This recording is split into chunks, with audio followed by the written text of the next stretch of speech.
Hi, I'm Alpina Singh, and welcome to Check Please, the show where regular people from all over Chicago recommend and review their favorite restaurants. So this is how this show works. Every week we have 3 guests. Each recommends his or her favorite spot, and the other 2 go to check them out to see what they think. This week, high school teacher Luke Pisick says if you're in the mood for Mexican, he's done all the homework for you. He says for mouth-watering mole and much more, join him at his recommendation. But attorney Angelique Salib says if you judge a restaurant by its artistic atmosphere coupled with memorable food and wine, then it would be a crime not to check out her selection. But up first, personal trainer Victoria Sloan always gets pumped up when she stops in at this plant-based diner. She says for a healthy experience that is delish, follow her to Wilson Avenue and swing by Kall'ish.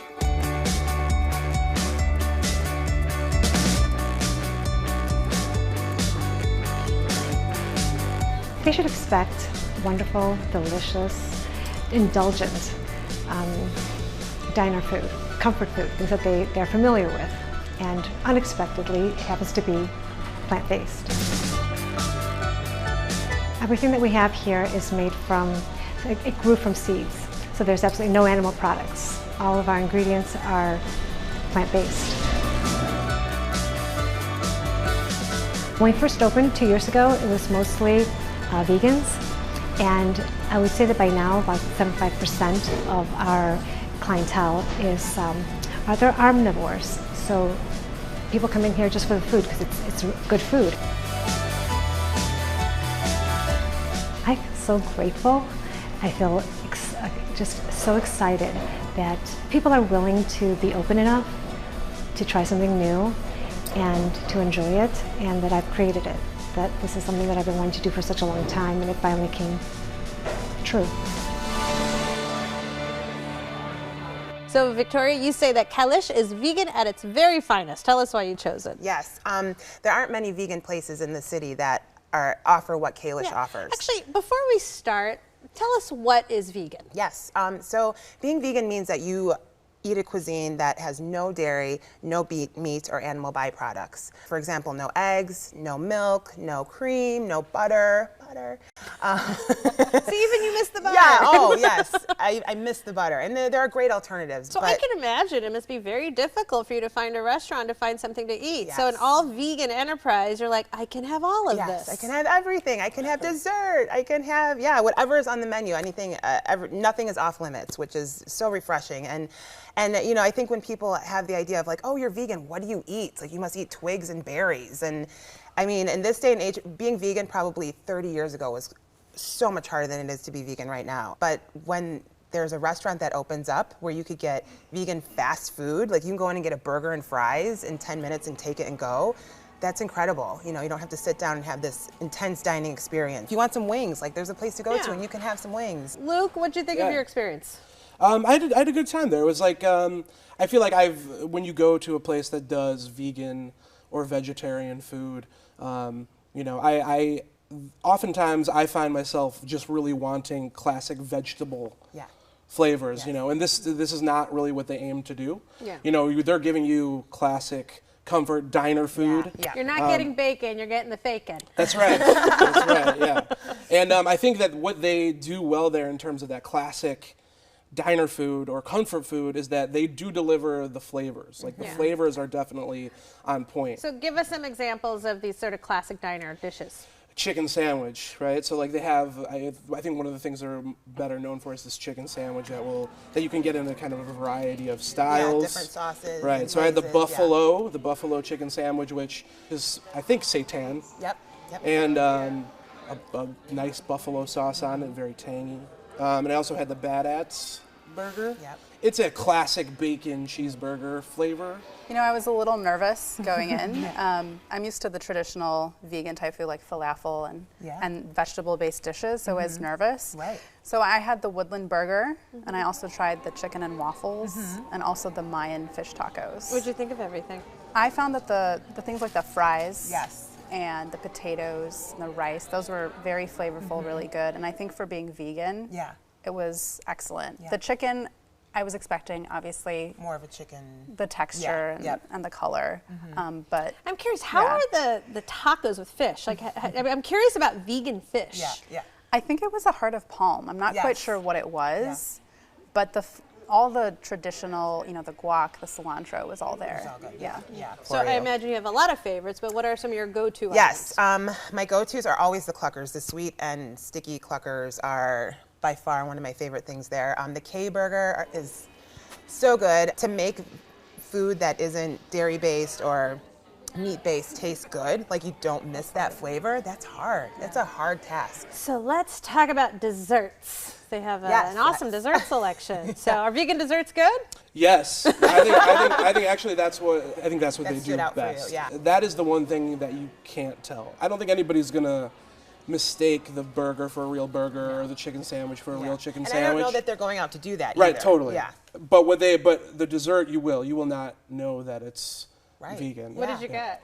I had a mint brownie ganache kind of thing that was really delicious, and a caramel pretzel cupcake. Yeah. Oh, that sounds good. Yeah, they were both phenomenal. I don't know how they don't use dairy. It's a secret. It's incredible. Yeah. I had something like a chocolate brownie, and I think it was my favorite thing I had. Yeah, it was really good. It was dense, chocolatey. Yeah. I think there might have been nuts in it, but it was excellent. Yeah. So Luke, if I'm not vegan, am I gonna like this restaurant? Yeah, I think so. I mean, I think that if you're going to get classic comfort food and you're not a vegan, you might be a little disappointed by certain elements of it.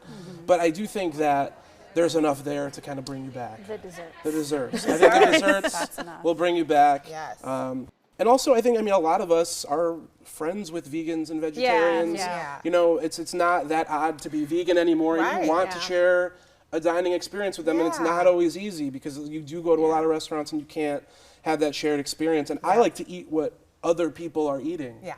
So I think to kind of connect you with some of your vegan and vegetarian It is friends. a cross-exchange of a cultural experience. Yeah. Well, Victoria, you picked Kall'ish. Sum it up for us. Yes. I think Kall'ish is something very unique to the culinary community in Chicago. It offers vegan, quick service food that you can't find anywhere else. It's quite an experience. All right. Angelique? Kall'ish is great for an eco-friendly environment and a great, delicious meal without feeling bad about it. And Luke? Fantastic desserts. If you are a meat-free eater and looking for, if you're craving classic comfort food, it's a good spot. All right, well, you can try the Cluckers and much more at Kall'ish, 1313 West Wilson, 773-293-7768. They're open Monday through Saturday, 11 a.m. to 9 p.m., Sunday, 9 a.m. to 3 p.m., and closed on Tuesday. Reservations are not accepted, and the average tab per person without drinks is $16.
A memorable night out for Luke Piezik is enticing food and some bold drinks in a lively setting. He says if you're like him, you should find your way to California Avenue and have a truly terrific time at Quiote.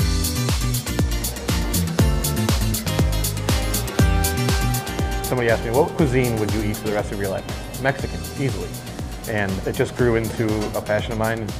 It's just a really simple cuisine that can go in so many different ways.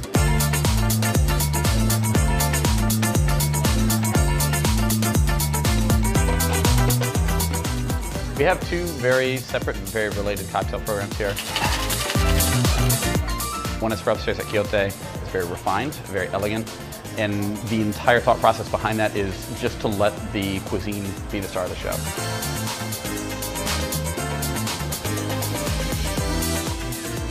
Downstairs at Todos Santos, we are definitely the most dedicated mezcal bar in the city. So it's roasty, smoky, bold, funky, very flavorful. It's raucous. It's the ultimate craft spirit for a craft culture.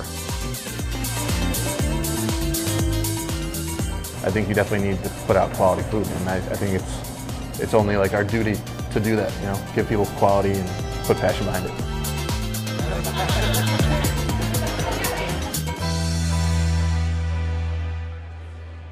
So Luke, you said that Quiote is quite the spot. Tell us why you chose it. Well, I think there's a lot of dining options in Logan Square. In particular, there's always new restaurants opening. It's filled with restaurants. So I'm always surprised by how well Quiote just rises above most of them. If you're looking for kind of upscale Mexican food that will give you something surprising, unique, fresh, it's always a really great time. And also very versatile in the experience that you could have there. Yeah, and give us a sense of that versatility, because there's a lot going on at this restaurant. Yeah, so you have, on their main floor, upstairs you can kind of have your typical dining experience. There's a bar and a dining room, and then downstairs they have a separate mezcaleria called Todos Santos. That is more of a cocktail bar and has kind of adventurous cocktails to try. And then out on the patio, they also have a taco truck and outdoor dining. Lots happening. Yeah, yeah. So Angelique, you actually go to church not too far away from this. Had you heard of Quiote before? I have never seen it before, and I was really happy because I just walked over on a Sunday afternoon, and I had a really great brunch. I had the baked pancake, came in a skillet. I also had the raja tacos and also the avocado toast. The food was really good, very flavorful. The restaurant bills itself. It's not quite Mexican, it's Mexican inspired, but built with Midwestern ingredients. What does that mean? I think it does have something to do with trying to keep things fresh and local, and if you go in expecting a traditional Mexican experience, I think you will be surprised. And every time I go there, there's some dish that I'm like, I can never imagine that these things would go together. So what are some of those surprising dishes? Like, for example, they had a carnitas dish with Japanese eggplant and kind of like this homemade tortilla that was delicious, and an heirloom tomato with black garlic, which was just outstanding. The avocado salad in and of itself is like really one of my favorite things to get. That was probably one of the best salads I've ever had. Which feels like it should have bacon on it. It has a texture, like a crunch that there's bacon in it, but there's not. Yeah. When we were seated at the table and the server came over to tell us what was what on the menu, I said, raised my hand and I said, hi, I'm a high demand eater. I'm used to doing that. And I said, I'm vegan. And he said, oh. Kind of the deer in headlights. And he kind of walked me through each item on the menu. Like, I had the melon dish, and it had some seeds and spices. It was a little different. For me personally, I don't know that the flavors really went together, but it's totally bizarre. Yeah, I love that. That's actually a dish that I forgot about that I had this time too. Yeah. I think that's a good example of something where you're like, it's just kind of out of this world. Yeah, like I don't understand the flavors, but I thought like maybe if I spent more time with them, like that's right. Yeah. maybe you'll grow on me and I'll understand you more. It's like Mexican with a twist. But at that point, I don't know if I would come back here, but then when they brought out that avocado salad, I will forever be a client of this restaurant because it was amazing. What made it so amazing? Yeah, it was shaved Brussels sprouts, which I think is the crunch you were talking about, that just made the dish, and then the avocado, and they put an awesome amount of avocado in there. You know, sometimes when you order avocado and you're like, wow, thanks for this little chunk. No, they like the whole thing was, like probably a full avocado on that salad. We ordered margaritas, and they're probably some of the worst margaritas we've ever had. Really? They were super watery. They were filled to the top with ice. I had the hibiscus margarita. My wife had the just regular lime margarita, but so we were a little kind of put off by that. I'm like, do I want to go further with the drinks here? But I know they're known for their mezcal. Did you have your watery margaritas upstairs or downstairs? Upstairs. So I thought, so then I was like, well, maybe. There's different drink programs. That's right. Yeah. Upstairs has a more sort of straightforward to go with the food versus downstairs a lot more like intensity. That's right. But the bar downstairs, if you don't know it's there, you will absolutely miss it. It's like it is kind of hidden. They didn't mention it. Yeah. But it was also 2 p.m. They speak easy of it. But you can get like the tacos and the burritos from the food truck, and then I think eat them at the Mezcaleria. Yeah, I think sometimes they do, depending on the day or how busy it is or what the time is, they occasionally serve the tacos in the bar downstairs. Yeah. Yeah. So Angelique, you're hearing about this dinner experience. Do you feel kind of like you missed out? Maybe you need to go back for dinner? Left behind. I need to go back, I think, for a dinner and check out. I didn't get a chance to go to the bar downstairs, so I feel like I probably missed out on a big part of it. All right, Luke, you chose Quiote. Sum it up for us. If you're looking for a Mexican experience that is slightly upscale, we'll give you fresh flavors, go to Logan Square to Quiote. Victoria? If you're looking for a place that has vegan options and are looking for a fun time, Quiote is the place to go. All right, Angelique? If you want to eat fun, fresh Mexican fusion in a new place in Logan Square, check out Quiote. All right, you can try the mezcal and much more at Quiote, 2456 North California Avenue, 312-878-8571. Open 5 p.m. to 10 p.m. on weekdays, 5 p.m. through 11 on weekends. Brunch is served from 10 a.m. to 3 p.m. on Saturday and Sunday. And on Tuesdays, they are closed. Reservations are accepted, and the average tab per person without drinks is $30.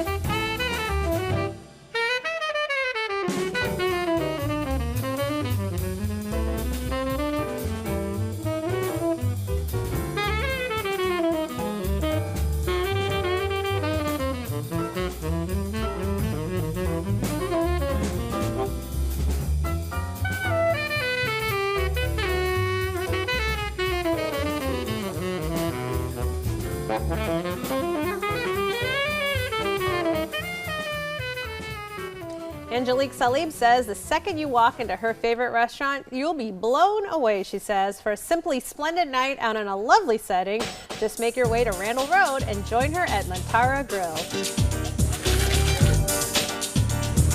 When someone comes into Montarra, they should expect a warm greeting, accommodating service, but in our area, they should expect a downtown feel, downtown cuisine with a less intimidating atmosphere. My favorite part about working here is the customers and the patrons. We have a lot of first-time diners, we have a lot of regular diners. We just work with a wonderful clientele, and the staff has turned into family, and you can ask for more than that.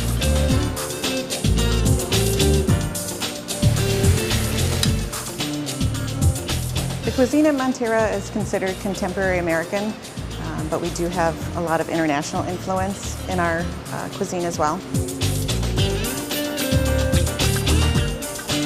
The highest compliment that we can receive, hands down, when a customer is finished with their meal or leaving the restaurant is that they felt like family.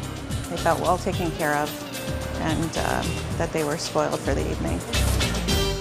So Angelique, you say that Montarra Grill is always a great night out. Tell us why you chose it. Well, I was pleasantly surprised, I think, the first time I tried Montarra, because it is in a hidden place. The food, it was just really delicious. The flavors are really paired well together. And the servers and waitstaff are just so attentive and accommodating that every time I've been, it's just been a great experience. You know, what's interesting about Montarra Grill is even just years ago, I would run into people who watch the show like, you have to do Montarra Grill. Like, people are very passionate about this restaurant. I mean, Luke, can you figure out why? Yeah, I think so. I think that, first of all, the French onion soup. Is that what it is? Yes, I think it's the French onion soup. Yeah. And I think you were getting really solid kind of new American cuisine. There's a lot of love in it, you know, and also the service. I think they take care of you very, very well. Yeah, there have been times where, you know, we just wanted a little bit more wine and they topped it off for us, and really accommodating, you know, trying different wines if you wanted to taste them before, and checking on you but not too intrusive. So they just get it right with the service. Speaking of service, when we arrived, they knew automatically that, oh, your party, you have a vegetarian and a vegan. So to sit down and have a server that was like, okay, this is what we have, was refreshing. So what'd you end up with? So I started with the roasted beet salad. Yeah. Mm-hmm. It was amazing. The vinaigrette was just a beautiful, just the perfect amount, and it really went well, paired well with the beets and the mixed greens. And for my main course, it was just kind of chef's choice, and they did some roasted red peppers with this phenomenal forbidden black rice that it was probably the best black rice I've ever had. It was so good. Luke, what'd you get besides the onion soup? Is there anything else? I don't know. The French onion soup. But I also had some goat cheese croquettes that were very nice, crisp and plentiful and good. And also had like a knife and fork salad, which is kind of like a Caesar salad. And then into like the mixed grill. It was interesting because I feel like there were 3 meats, and I had different levels of experience. I had a duck confit that was just really delicious. And the filet mignon was solid. It was kind of straight down the line, but very good. And then rack lamb, which I love lamb, and I was a little disappointed. All served on this gorgonzola potato thing that was just outrageously good. I will say the guests that I went with, 2 very big carnivores, said that those steaks were some of the best steaks. They had the filet and then New York strip, and said they were the best steaks. I like to try something different every time I go, but recently I've had the French-style tilapia, and it's served with some crab on top, which is really decadent and nice.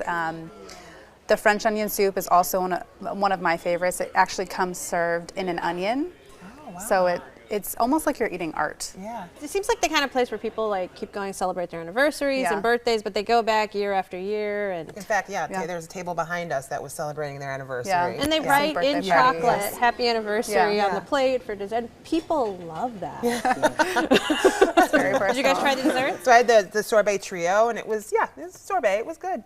I had a cheesecake, like a caramel chocolatey cheesecake. That was very good, yeah. You have to try the snickertini. It's a dessert drink. I mean, it's got like 3 or 5 different liqueurs, and it tastes like a Snickers bar. Tastes like a Snickers.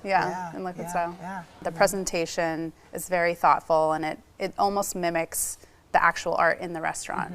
Yeah, the art in the restaurant was amazing, between the waterfall wall and the 2 chihuly light fixtures. Were you surprised? Well, so when we pulled up and it was in a strip mall, I was like, ooh, but I knew it had to be good. I saw that it was, rated really high within the state.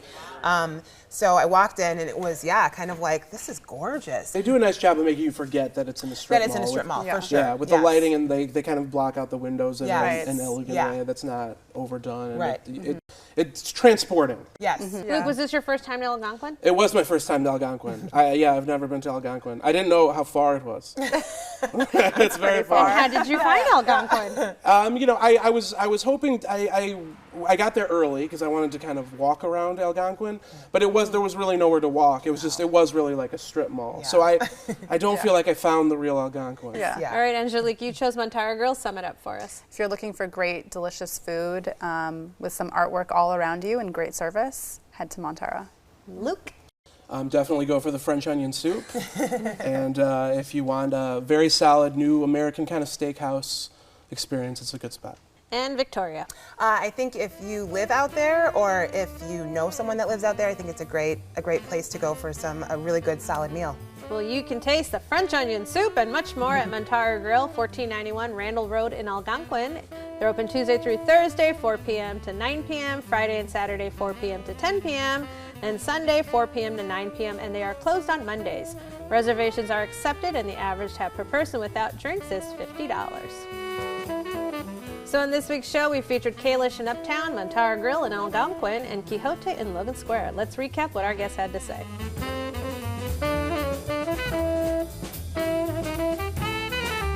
First, we made our way to Wilson Avenue and visited Kall'ish. Victoria recommends it for the creative, quick-service vegan cuisine. Angelique liked that it was approachable and loved the desserts. Luke thought the vegan take on classic comfort food was spot on.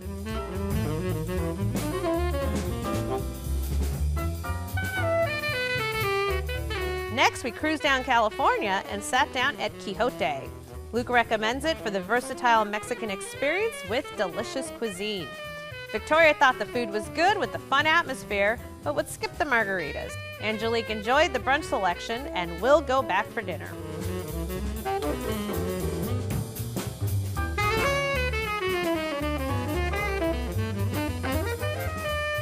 Lastly, we took you to the northwest suburbs and dined at Montarra Grill. Angelique recommends it for being a truly hidden gem with a thoughtful menu. Victoria appreciated the attentive service and the beautiful atmosphere. Luke had a great experience and couldn't get enough of the French onion soup. We've had just a wonderful time this week, and I'd like to thank my guests, Victoria Sloan, Angelique Salib, and Luke Pajzik. Join us next week for 3 new guests recommending 3 of their favorite restaurants right here on Check Please. I'm Alpina Singh, and I'll see you then. Cheers.